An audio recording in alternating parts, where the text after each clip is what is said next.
narasumber.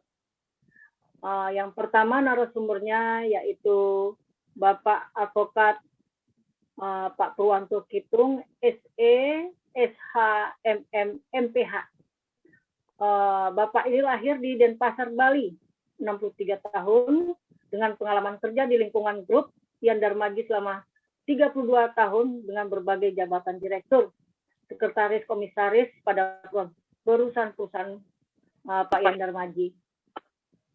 Dalam hal mengajar, beliau pernah menjadi dosen di beberapa sekolah tinggi selama 17 tahun. Yang terakhir di kampus Manajemen Bisnis Indonesia MBI Depok.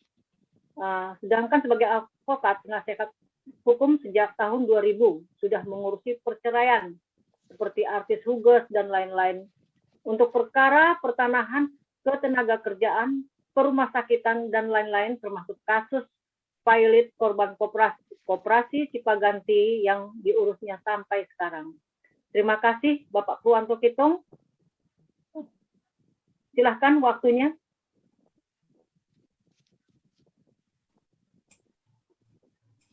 Assalamualaikum warahmatullahi wabarakatuh.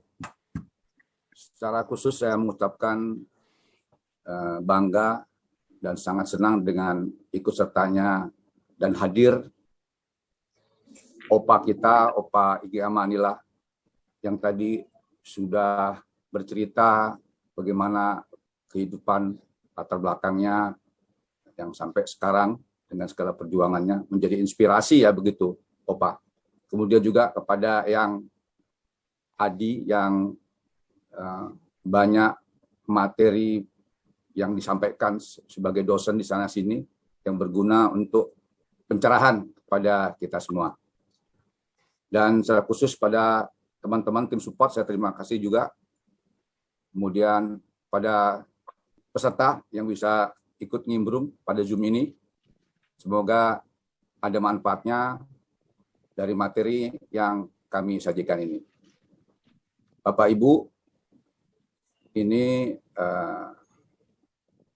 brosur yang kami sampaikan terdahulu yang informasikan bahwa tim advokat yang bergabung di kantor saya, kantor hukum Purwanto Kitung, dengan pengalamannya di pengadilan, khususnya urusan perceraian, akan bercerita pengalamannya yang diharapkan menjadi keluarga yang bahagia, sejahtera, harmonis, sehingga jangan sampai ujungnya terjadi cerai.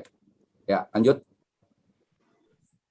Nah, rupanya dulu 2 tahun yang lalu, saya ulangi 2 tahun yang lalu, ya, itu 29 April 2019, pernah juga kantor saya dengan teman-teman menyelenggarakan forum diskusi yang waktu itu materinya mensiasati untuk tidak terjadi perceraian. Jadi kurang lebih seperti pada siang hari ini, tapi waktu itu tim advokat bersama beberapa teman di luar sana mendiskusikan bagaimana kalau masuk pengadilan, ya kalau bisa jangan jadi cerai gitu. Jadi bisa rujuk kembali. Ya, lanjut. Ya, ini suasananya waktu 2 tahun yang lalu menyelenggarakan forum diskusi mengenai perceraian. Ya, terus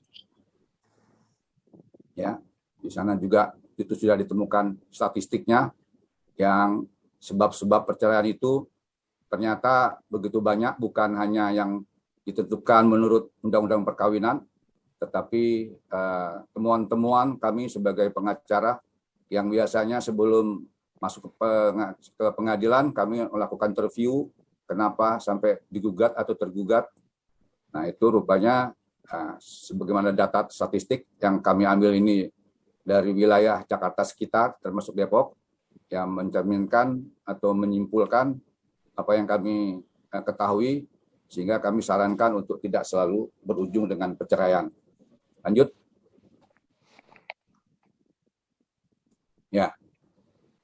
Jadi ini yang akan kita bahas ya, dari perencanaan sampai ujungnya perceraian yang akan dibagi oleh narasumber.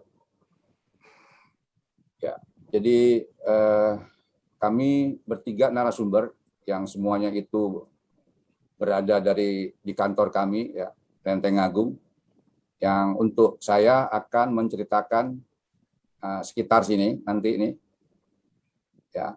Kemudian nanti Pak Haji akan perdalam di sini di narasumber kedua, dan Mbak Tiwi adalah yang di sininya. Ya, lanjut. Ya, sesuai tema, ya, adalah untuk harmonisasi keluarga, jangan mau cerai.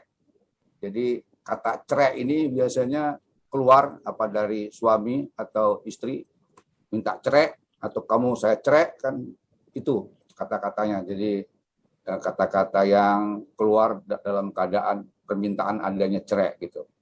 Nah, apa itu harmonisasi? Harmonisasi itu adalah upaya mengatasi perbedaan, gap, ya.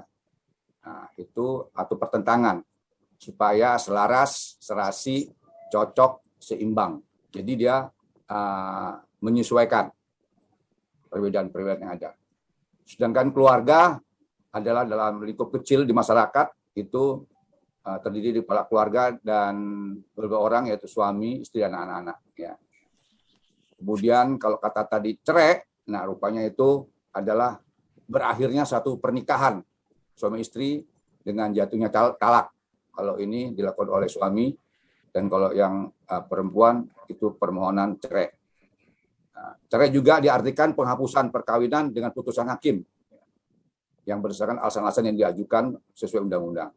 Nah, sedangkan dalam undang-undang perkawinan ya, nomor 174 pasal 38 itu dikatakan yang bisa putus dan perceraian karena ini.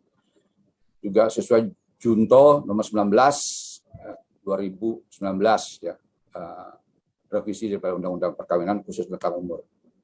Sehingga dengan demikian tema dari forum diskusi kita itu dimaksudkan adalah menjadikan keluarga suami, istri, dan anak yang harmonis, ya, sesuai fase perkawinan, ya, sampai dengan dipisahkan dalam kematian atau wafat dengan mengetahui karakteristik, faktor, dan kiat-kiatnya seperti tadi yang sudah saya ceritakan. Jadi inilah, ya, yang akan kita pahamin ujungnya agar keluarga itu bisa harmonis. Terus, nah, saya mau ceritakan bagaimana perencanaan perkawinan di awal supaya mempunyai pengetahuan yang lengkap.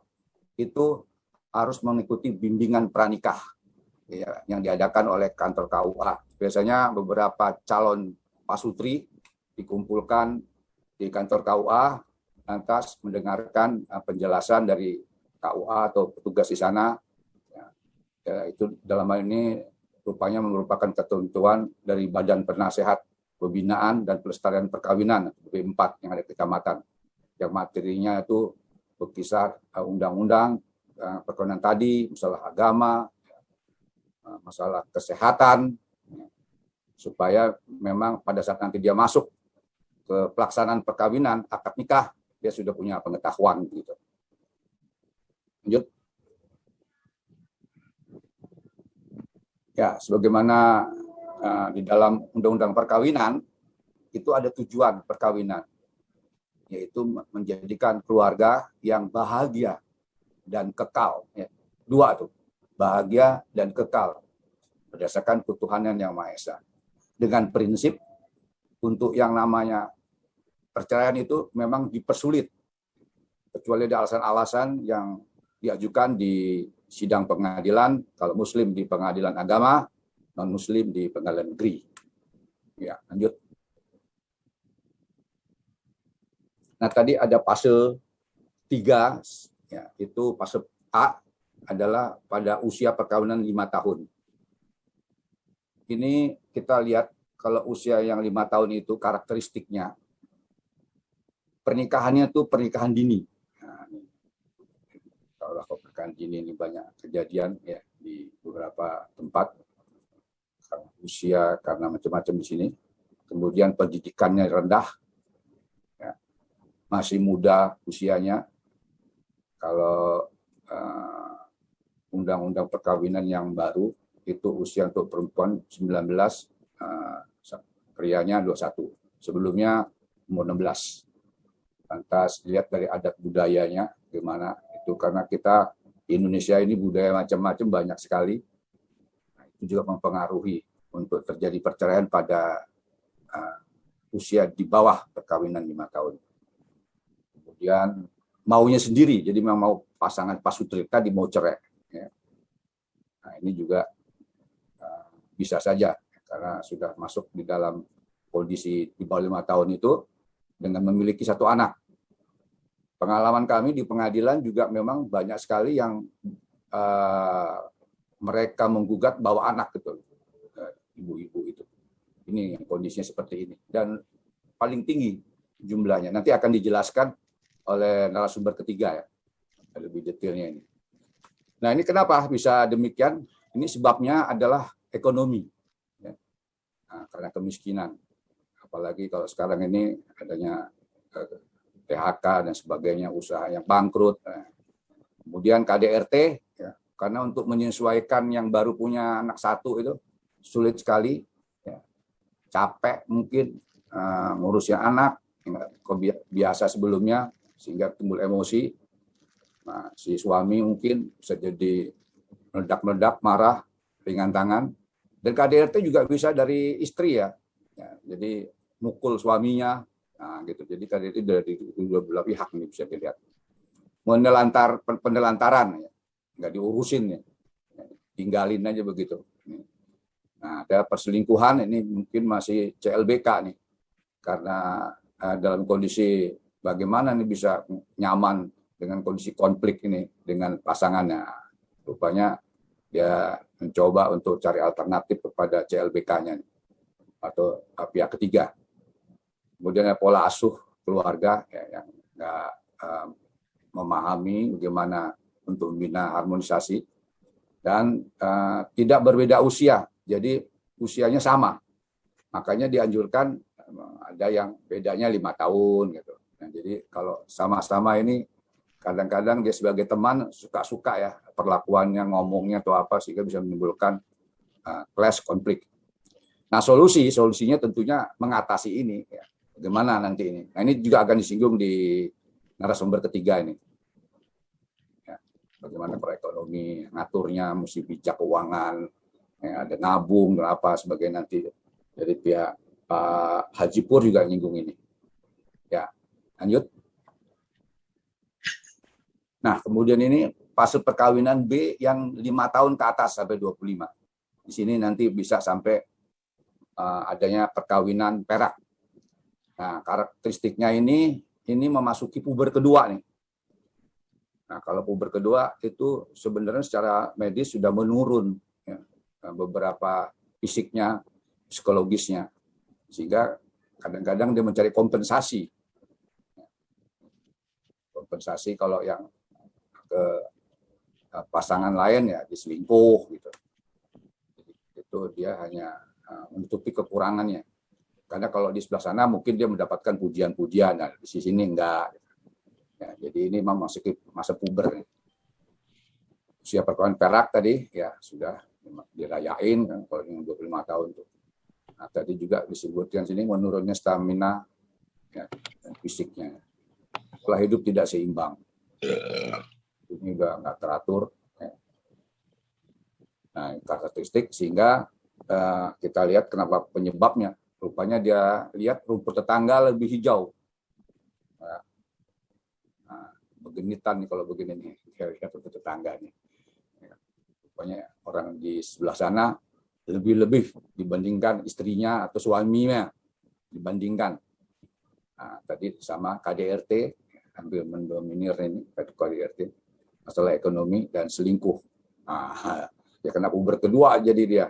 Di sini selingkuhnya beda dengan selingkuh yang di fase pertama tadi ya, A ya. Kalau ini kena puber dia nih. Nah, sehingga solusinya ya harus bilang rumput halaman sendiri lebih hijau daripada tetangganya. Ya harus dipupuk, disiram itu. Halaman sendiri, keluarga sendiri, istri, suami sendiri ya. Jangan dibanding-bandingkan. Kemudian harus saling membantu masalah seks, jadi ada keterbukaan gitu. Ngobrol gimana nih, ya kan? Udah mulai menurun stamina nih. Nah, ini diskusikan, keterbukaan lah. Ya, ini untuk fase yang sampai 25 ditandain tadi secara menyolok, yaitu rumput tetangga lebih hijau dan masuk pubertas. Lanjut. Nah, ini fase ketiga adalah untuk 25 tahun ke atas sampai meninggal, ya, begitu abadinya perkawinan sampai ada menyelenggarakan perkawinan perak seperti tadi Eyang Adi. Nah, kalau kita lihat karakteristiknya itu dia begitu panjang ya, melewati ya, fase-fase, malah ada istilah-istilahnya. Kalau perkawinan 5 tahun disebut perkawinan kayu, 10 tahun timah, kristal, dan seterusnya. Untuk yang 25 tahun disebut perak. Ada terus istilah-istilahnya sampai 50 emas. Kemudian ada sebutan perkawinan berlian, platinum. Nah, ini sudah terlewati nih. Kalau macam Eyang udah sampai di sini nih, Eyang Adi. Dengan cerita tadi bagaimana suka dukanya membina rumah tangga, anak, cucu, ya, cicit. Nah, lihat faktor penyebabnya ini karena udah pada Eyang, kakek nenek, tidak ada perhatian. Atau di sini lebih banyak mengurus anak cucu. Jadi berpisah. Yang neneknya ngikut anaknya yang si A, ya kan? Sehingga nggak diurus suaminya, kakeknya sendiri, gitu. Nah, dia tidak dapatkan itu. Jadi kesibukannya dengan mengurus anak yang disayangi di sana sini, sehingga jarang ketemu tuh kakek nenek tuh. Itu bisa terjadi ujung-ujungnya di pengadilan tuh, nggak cerai tuh. Bisa dari si kakek, bisa jadi nenek. Ya, perhatian memang udah nggak ada gitu. Jadi dia sendiri sebatang kara di rumah tuh. Waduh, kok gua nggak diurus ya. Gitu. Nah, karena ada waktunya habis di situ kondisinya tuh.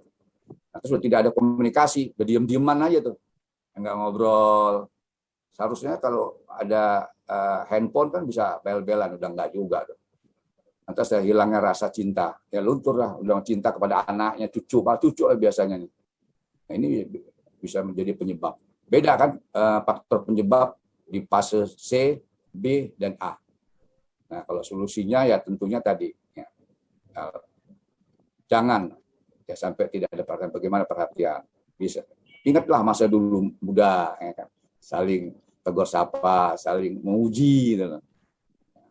Kalau menginap di anak cucu ya harus sama-sama, gitu. Atau ya jangan sendiri-sendiri gitu. Ya. Kemudian aktif komunikasi dan dicinta kembali. Ya begitu barangkali. Gerah, ada lain? Cukup? Ya, saya rasa demikian paparan saya. Ya, sebagai narasumber pertama, nanti dilanjutkan dengan narasumber berikutnya sehingga bisa ada kesimpulan-kesimpulan menjadikan keluarga bahagia. Terima kasih. Wassalamualaikum warahmatullahi wabarakatuh. Waalaikumsalam warahmatullahi wabarakatuh. Untuk acara selanjutnya kita dengarkan narasumber